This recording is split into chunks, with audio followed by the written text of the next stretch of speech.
நம்ம வீடியோ புதுசாக பார்க்குறவங்க லைக் பண்ணுங்கள், ஷேர் பண்ணுங்கள், சப்ஸ்கிரைப் பண்ணுங்கள். தேங்க்யூ.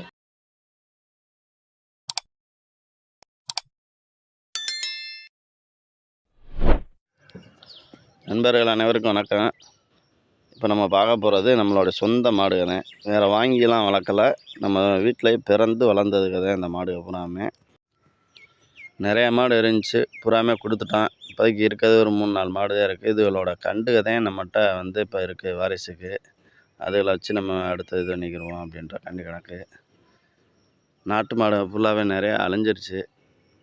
நம்ம அதை வச்சு வளர்க்கணும், நாளைக்கு மஞ்சட்டுக்கு வேணும் அப்படின்றக்காண்டி தான் நம்மளோட பிள்ளைகளுக்கு அடுத்து மஞ்சட்டு மாடு வெளியில் போய் வாங்குறது வைக்கிறது எல்லாம் ரொம்ப கஷ்டமாக இருக்கும். நம்ம மாடுகளே நம்ம இருக்கும்போது வேறு எங்கேயும் வாங்க தேவையில்லை.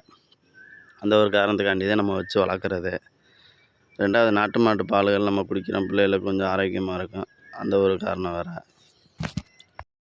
அதே மாதிரி மாடு நிறையா நாட்டு மாடு வச்சுருந்தவங்க நிறையா விற்றுட்டாங்க. அவங்களுக்கு என்ன சொல்கிறதுன்னா, ஒரு மாடுனாலும் வீட்டில் போட்டு வளங்க.